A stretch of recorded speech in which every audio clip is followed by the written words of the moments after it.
Buongiorno, ben ritrovate e ben ritrovati. Questa mattina parliamo di un argomento di cui ci sarebbe da parlare per giorni e giorni. Ci riferiamo a quelle che sono le situazioni ambientali, le difficoltà anche di gestione di determinate situazioni, ma in particolare questa mattina con il nostro graditissimo ospite parleremo di una importante attività, un progetto che è stato portato avanti da Lega Ambiente Veneto a proposito di una grande risorsa dei nostri territori. Parliamo dei fiumi. Voi sapete che abbiamo oltretutto una struttura idrogeologica estremamente complessa e fragile. Andremo anche a parlarne con il nostro ospite, che andiamo subito a ringraziare e a presentarvi. Si tratta di Luigi Lazzaro, presidente di Lega Ambiente Veneto. Buongiorno a lei. Buongiorno a lei, buongiorno a tutti, grazie. Grazie di essere con noi. Sì, dicevamo, noi abbiamo titolato in maniera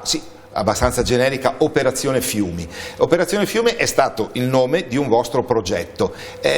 diciamo alla luce del quale la domanda che sorge spontanea, come si dice, è: come stanno i fiumi del Veneto? Beh, non stanno tanto bene purtroppo, però non è stato solo il nostro progetto a scoprirlo in qualche modo, ma sono i dati ufficiali che anche l'ARPA, la nostra agenzia per la protezione ambientale, ci riporta ogni anno costantemente con le attività che fanno di monitoraggio. Non abbiamo fatto altro che provare a realizzare ulteriori prove di campioni, magari cercando di parametri specifici che poi magari vi racconto quali sono, per in qualche modo confermare quella che è una presenza purtroppo elevata di inquinanti e provare a coinvolgere l'opinione pubblica rispetto a una situazione che non è sicuramente drammatica per tutti i corsi d'acqua, ma che vede puntualmente delle situazioni da approfondire, che riguardano in particolar modo la qualità dell'acqua rispetto alla depurazione, quindi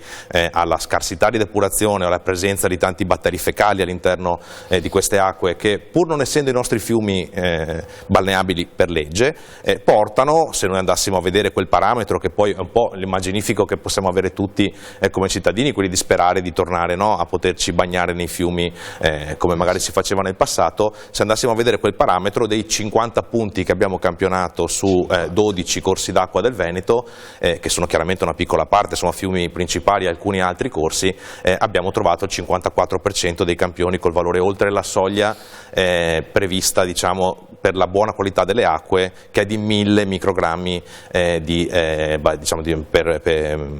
per litro di batteri fecali. Certo. Il limite di legge per le acque di balneazione invece sarebbe 500 addirittura, quindi i punti diventerebbero non più il 54%, ma arriverebbero quasi all'80% di non balneabili. Ecco, uno spunto, questo progetto ha voluto cercare uno spunto di riflessione rispetto a situazioni da correggere, in primis sulla depurazione, e poi ha provato a mettere a far drizzare le antenne ai cittadini rispetto a quelli che sono gli inquinanti emergenti, cioè quegli inquinanti che oggi cominciamo a conoscere, a riconoscere e a comprendere. Penso ai PFAS, che sono ormai riconosciuti da parte di tutti, ma che non abbiamo analizzato perché sono già analizzati dall'agenzia, ma il glifosate è un altro di questi elementi che purtroppo esiste e persiste, che si degrada, e la sua degradazione è già confermata anche dalle agenzie appunto per la protezione ambientale sia del Veneto che di altre regioni nei nostri corsi d'acqua, ed è un elemento, un dato che anche qui ci deve far riflettere per la componente chimica di questi prodotti di sintesi chimica appunto che persistono nell'ambiente e che stiamo iniziando a scoprire interferiscono con il nostro sistema endocrino e quindi poi con la nostra quotidianità.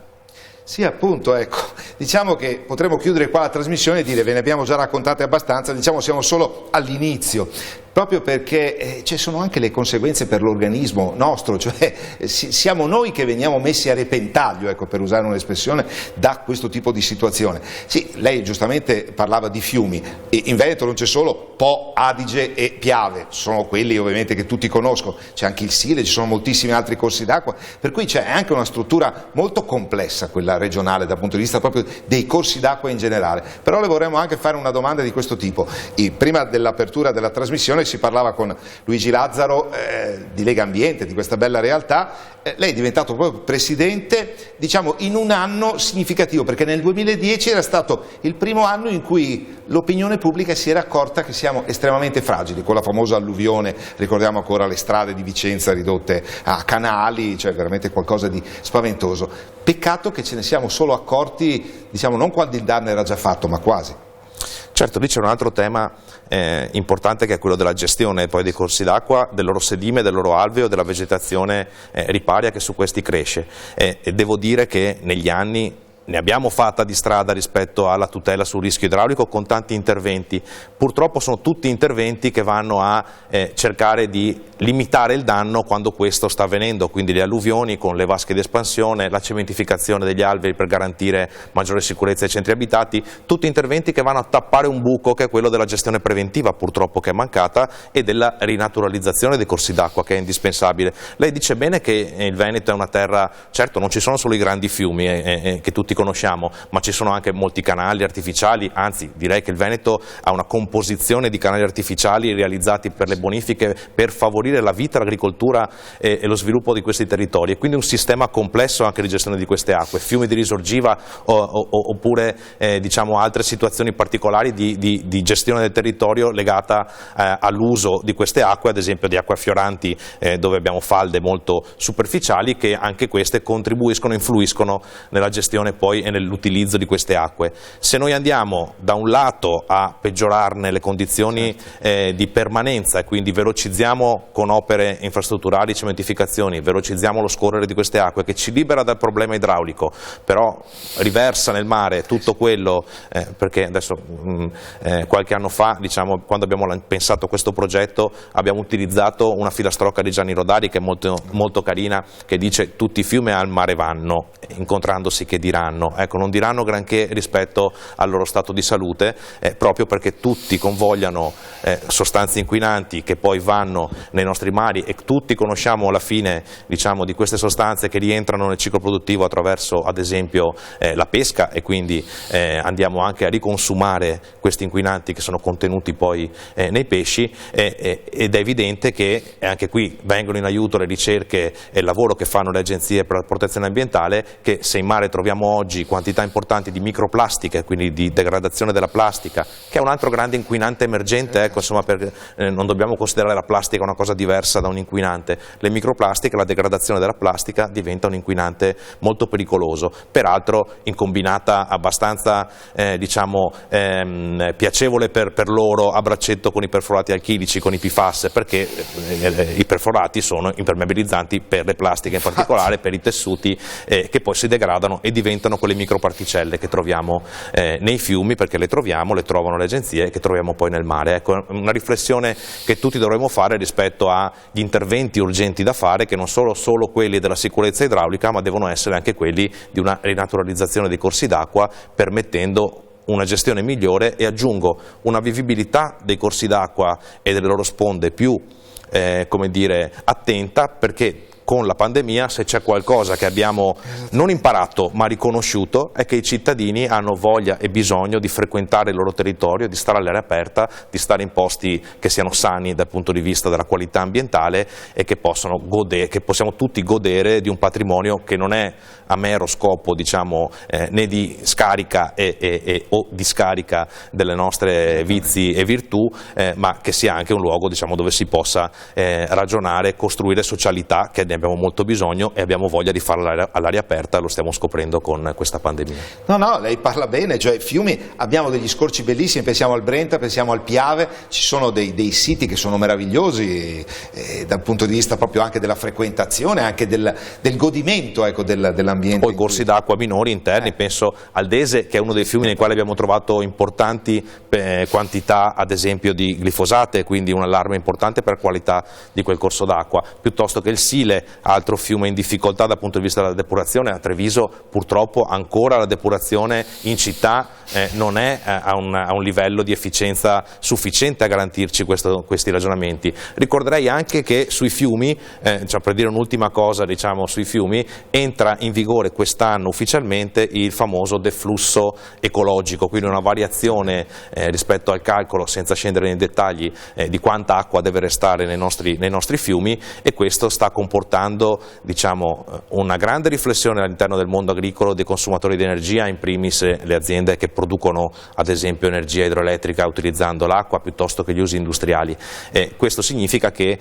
se vogliamo vedere ancora acqua nei nostri canali, soprattutto nei canali minori, perché sono quelli che prendono acqua dai fiumi principali che saranno soggetti a questa direttiva, dobbiamo un po' ripensare a tutti i nostri atteggiamenti. Ecco, non può essere l'acqua che risolve l'assenza di depurazione della città, perché si porta via, della città di Treviso in questo caso, perché si porta via quello che riversiamo nel fiume, ma deve essere un sistema di depurazione efficiente e bisogna obbligare ad intervenire sia gli amministratori pubblici sia i cittadini privati. Ecco, guardi, ha proprio toccato l'argomento che noi approfittiamo anche, diciamo, del proscenio di questa trasmissione tante volte per cercare di lanciare degli appelli nel nostro piccolo. Lei giustamente parlava di Treviso, noi cogliamo l'occasione magari per rivolgere ovviamente in maniera amichevole un appello al sindaco di Treviso, che è anche il presidente dell'ANCI, per cui l'associazione dei comuni, così, perché l'aspetto ambientale, ovviamente ci sono tante altre questioni, però ricordiamoci sempre che rispettando l'ambiente in cui viviamo è già un primo passo anche a fronte di tante altre situazioni di emergenza che possono essere finanziarie, economiche. Ovviamente c'è una congiuntura che è quello che è. Diciamo che la pandemia è proprio arrivata a mettere la ciliegina sulla torta, ci scusi di questa metafora, di una situazione che era già abbastanza difficile. Lei per esempio parlava di Treviso, ma noi ricordiamo anche le piene del Bacchiglione a Vicenza, con addirittura il famoso, deve essere un canale affluente, il retrone del Bacchiglione, che cioè, ricordarsi dall'autostrada si vedeva proprio il corso d'acqua che incombeva minaccioso addirittura sul terreno circostante, per cui cioè, sono situazioni, c'è solo da sbizzarrirci, per quello diciamo ci vorrebbero 20 trasmissioni, perché diciamo di ogni area del Veneto ci sarebbe da analizzare un tipo di situazione veramente. Guardi, per stare su Vicenza, che ha toccato il Bacchiglione e il Retrone, proprio due dei fiumi che sono particolarmente toccati dalla presenza di PFAS nelle loro acque, ma che sono risultati anche dai nostri monitoraggi avere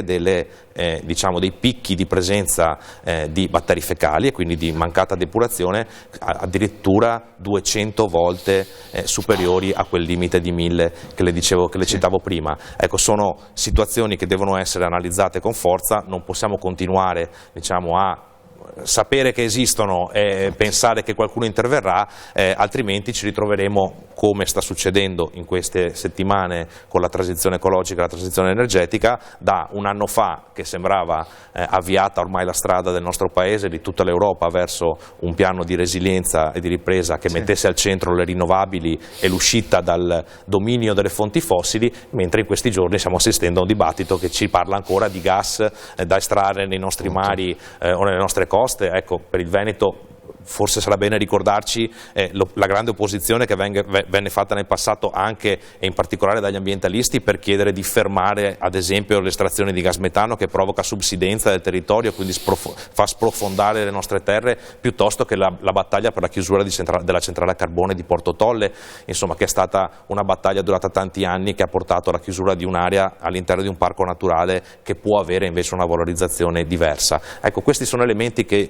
noi chiediamo di suggerire. Ha fatto bene a richiamarsi al sindaco Mario Conte, perché ha un ruolo importante che è quello di presiedere l'ANCI, quindi tutti i comuni su scala regionale. È un esempio da un sindaco, da una città che ha questa responsabilità, penso debba arrivare in maniera rapida e veloce. A onor del vero l'amministrazione ha detto che interverrà, ecco, ripeto, non fermiamoci al dire, perché poi un anno o 2 anni passano in fretta e le procedure di infrazione europee vanno avanti. Le abbiamo aperte sull'acqua, ne abbiamo una in corso sull'aria che è definitiva e quindi siamo in condanna europea e dovremo pagare per l'inquinamento dell'aria. Ecco, non arriviamo a questo perché poi lo pagano i cittadini, insomma, dobbiamo essere poi anche onesti e chiari con i cittadini. No, infatti adesso non è per sventolare la bandiera di Lega Ambiente, se non fosse esistita Lega Ambiente voi pensate solo alla Goletta Verde, la bellissima vostra iniziativa che ci ha aperto gli occhi su una realtà come quella anche del lago, che non solo quella del mare, anche quella del lago, insomma, con tutte le realtà idriche di cui è in possesso il Veneto, che è un territorio strepitoso perché ha proprio tutto il Veneto, cioè, prima regione in Italia per turismo, forza, perché abbiamo proprio tutto, però questo tutto, poveretto, sta soffrendo. Poi mi scusi, non per fare un riepilogo delle puntate precedenti, ma un territorio che ha avuto uno sviluppo agricolo, improvvisamente una svolta industriale e adesso vive la crisi che vive ovviamente l'industria e l'economia italiana, sono tutte situazioni che purtroppo mettono in difficoltà anche un tessuto sociale, tessuto economico della regione. Questo ci mancherebbe, ne siamo tutti consapevoli, però quando si imbocca una strada, quando si vogliono provare a costruire delle basi come abbiamo capito, perché ormai credo che di crisi globale climatica non ci sia più bisogno diciamo, di parlarne pensando di avere di fronte qualcuno che la vuole negare. Forse in passato è stato così, forse ancora qualcuno lo vorrà fare, magari per altre ragioni, però oggi tutti riconoscono la situazione climatica in cui versiamo e ha spinto la grande iniezione di investimenti. Così tanti investimenti da parte dell'Europa non li abbiamo mai visti dai tempi del dopoguerra e del piano Marshall, ed è una iniezione importante alla quale però deve rispondere la società, la comunità, ma la società civile, quindi il mondo delle imprese e delle aziende, che dovrà mettere con fondi privati altrettanti investimenti, perché la casa comune dobbiamo costruirla insieme, e se le fondamenta le facciamo su ad esempio gli elementi sbagliati come il gas, il nucleare e la cementificazione del suolo, del territorio, e la riduzione delle aree verdi, della biodiversità, e l'alto inquinamento dei corsi d'acqua e dell'atmosfera, faremo veramente molta fatica a rispettare quei patti. Non dico poi dover anche dare le risorse indietro all'Europa, mi auguro che questo non accada mai, insomma. Per questo confidiamo che tutti vogliano lavorare nella stessa direzione, cominciando diciamo, a mettere queste riflessioni, questi ragionamenti all'ordine del giorno delle decisioni operative. Certo, sì. Ed è anche una coscienza che dobbiamo acquisire, perché insomma quando parliamo di transizione ecologica qualcuno può stupirsi, manifestare un po' di perplessità, ma cioè, la transizione ecologica comincia anche, scusi, aperta e chiusa parentesi, adesso che abbiamo tutti queste benedette, perché ci hanno salvato, mascherine, sì, lei vede per terra quante ce ne sono, insomma magari un minimo di ritegno, tenerla magari in tasca, e quando c'è l'opportunità si mette nell'immondizia, nell'indifferenziato. Adesso non è che vogliamo fare i paladini del buon vivere, ma certo, un minimo anche di rispetto anche per gli altri, perché insomma non è bello vedere, può caderci la mascherina, quello senz'altro. Questo fa parte delle risposte della comunità. Una comunità è fatta di amministratori che devono dare il buon esempio e le buone regole ai cittadini, di cittadini che devono fare il possibile per poterle rispettare. Poi è innegabile che in tempi di pandemia stiamo vivendo tante difficoltà, e quello che prima era il mozzicone di sigaretta oggi è diventata la mascherina, perché non sono cambiate, non è cambiato l'approccio, no, e l'abitudine, perché poi dovremo anche parlare di servizi, appunto ci vorrebbe una settimana di servizi, no, e non 30 minuti, di servizi, di capacità dei territori di rispondere alle esigenze dei cittadini, all'integrazione ad esempio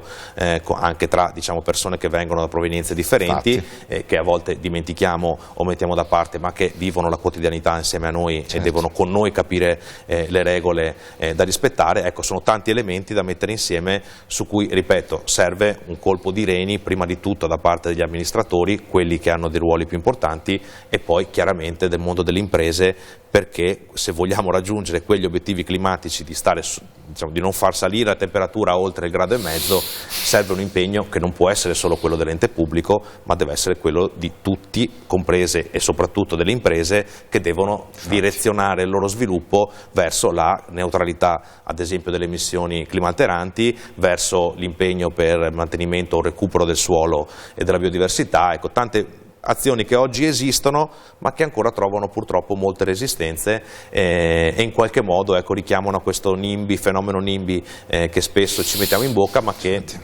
erroneamente affidiamo solo al cittadino, no? Quindi a non volere l'impianto piuttosto che la strada che passa sotto casa, nel giardino di casa, nel cortile di casa, ma dovremmo ricordarci che il cortile tante volte è anche l'industria per gli industriali, piuttosto che l'impresa per l'imprenditore, piuttosto che diciamo quello che ogni singolo cittadino fa. Ecco, dovremmo un po' rinunciare a questa priorità che ci diamo, insomma, di non essere noi soggetti al cambiamento, ma sperare che lo facciano gli altri per noi. Ecco, questo atteggiamento va invertito. No, ma indubbiamente quando si parla di svolta green, anche quello un termine di cui tanti si sono riempiti la bocca, il riempirsi la bocca insomma, non è sempre piacevole, perché ci deve essere un'effettiva concretizzazione che poi diventa anche, adesso usiamo un brutto termine, un business per la stessa economia, perché anche la svolta verde è comunque un passo in avanti, cioè non è che l'imprenditore, ecco, svolta green, sono rovinato, no, perché se la mettiamo in questi termini allora non invitiamo più Luigi Lazzaro, che non è venuto qui a fare una crociata. No, questo è importante dirlo, perché guardi, anche gli studi stessi che fa l'associazione, ma che fanno le camere di commercio, che fanno i sindacati sull'impatto del mondo del lavoro, ad esempio delle rinnovabili, quindi l'avvento delle rinnovabili porterebbe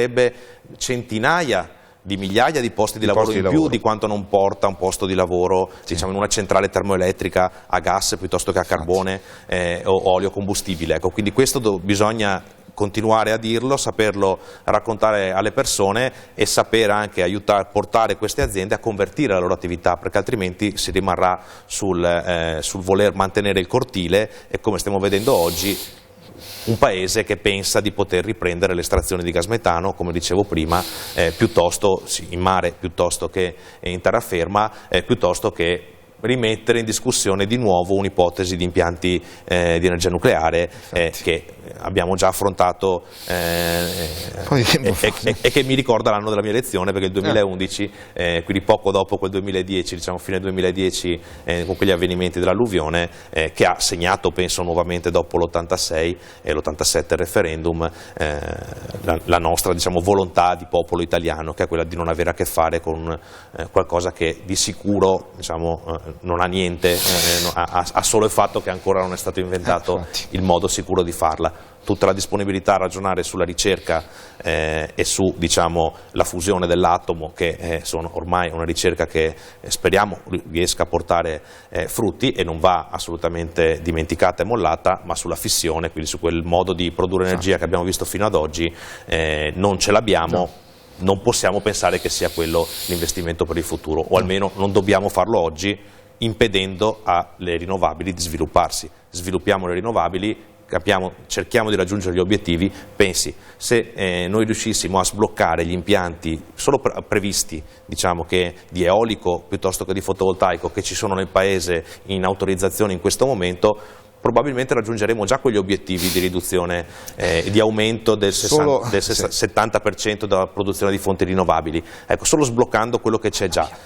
significa che questa resistenza va abbattuta. Insomma, ecco, questo NIMBY o NIMTO, quindi non nel mio cortile o non mentre governo io, no, non nel mio mandato, dovremo iniziare, diciamo, a smantellarlo. No, indubbiamente. Tante volte quando nell'agenda della politica, dei decisori, la parola ambiente non appare, è come appunto si diceva una casa costruita sul niente, senza le fondamenta, senza una struttura solida, perché insomma l'ambiente è il contesto in cui viviamo e insomma ci muoviamo ogni giorno. Volevamo tornare, prima di salutarci, perché qua il tempo corre a dismisura, i parametri. All'inizio parlavamo del discorso Operazione Fiumi, quali sono i parametri in base ai quali voi definite un certo quadro? Allora, noi abbiamo fatto questo monitoraggio su due parametri in particolare: i batteri fecali, quindi gli escherichia-coli, che denotano la mancata depurazione, quindi insomma, i nostri effluenti che non arrivano non depurati nei corsi d'acqua, e il glifosate, per diciamo, prendere come riferimento questi due importanti inquinanti chimico-fisici. Poi abbiamo guardato anche altri parametri nei nostri corsi d'acqua, quello del pH, che dà alcune indicazioni rispetto alla qualità e alla temperatura, che è un altro parametro importante da rilevare per capire cosa succede anche alla biodiversità intorno ai corsi d'acqua. Ma poi abbiamo provato a vedere non solo i parametri, diciamo, di rilevamento, ma anche quelli di rilevamento batteriologico, insomma, ecco, di batteri fecali appunto, e quindi di laboratorio, ma anche quello della misurazione. Cioè abbiamo provato a in questi 50 tratti selezionati, anche a verificare ad esempio com'è la gestione dell'alveo, quindi se esiste o non esiste la vegetazione, se l'uso del suolo è un uso del suolo che invade, uso nel senso edilizio, abitativo piuttosto che industriale, piuttosto che agricolo, che invada il corso d'acqua o comunque se ne appropri ad esempio delle aree golenali in maniera troppo importante, portando scompensi poi chiaramente alla portata del fiume, piuttosto che le scavazioni, e quindi se la gestione dell'alveo è una gestione come dire leggera e consapevole, come in tanti corsi d'acqua viene fatto, perché i consorzi che abbiamo in Veneto sono 11 consorzi, se non sbaglio, di bonifica, hanno, diciamo, alcune punte di eccellenza per una capacità di gestire il fiume in maniera, diciamo, attenta. Poi però il nostro Veneto Veneto, come ha ben ricordato, è un Veneto ricchissimo d'acqua, ricchissimo di fiumi, di canali, di corsi, lo dicevo anche prima, e in questi corsi d'acqua ci sono modalità di gestione molto diversa e responsabilità diverse. In alcune corsi interviene ad esempio il consorzio di bonifica, nei grandi fiumi interviene il Genio Civile, insomma, che è emanazione diretta della regione del Veneto. Quindi ci sono responsabilità che non sono sempre chiare né ai cittadini né agli amministratori, e interventi che a volte sono interventi positivi e quindi interventi che cercano di trovare soluzioni, a volte sono risolutivi e quindi cercano di eliminare un problema. Penso al taglio degli alberi, su cui molti cittadini, diciamo, si allarmano perché magari, diciamo, sono alberature che non sono state considerate per tanti anni, sono cresciute, sono anche appunto, danno quel valore aggiunto anche alla socialità e al valore che le comunità danno ai corsi d'acqua, e poi vengono rasi al suolo, diciamo, per sicurezza idraulica, quando probabilmente può essere anche così, ma quando servirebbe un approccio molto più vicino al cittadino, che faccia un po' velocizzare anche poi la comprensione delle decisioni, perché poi ritorniamo altrimenti al punto di partenza, per cui un'autorizzazione, che sia per un impianto che sia per un taglio di alberi, diventa, diciamo, troppo lunga, e non riusciremo mai a velocizzare questa rincorsa verso lo stop alla crisi climatica. Sì, stiamo un po' recuperando anche il senso dell'albero in sé per sé, tante iniziative, dona alberi, insomma, speriamo nel piccolo, diciamo, la base, ecco, che possa in qualche modo anche lanciare dei segnali che magari un po' più in alto vengano colti, anche se quando vai un po' più in alto ci sono sempre situazioni compromissorie o compromettenti, che dir si voglia, per cui, insomma, tante volte chi ci rimette non è solo l'ambiente, siamo tutti noi cittadini. Vabbè, insomma, questo no, vabbè, non va per niente bene. Va bene, ma purtroppo no, ma voglio dire, la vostra è una battaglia non indifferente, insomma, perché mi sembra, perché al di là di questioni meramente politiche che noi non ci crediamo, insomma, perché l'ambiente deve essere ambiente per tutti, cioè non esiste destra, sinistra, alto, basso, bianco, rosso, verde, insomma,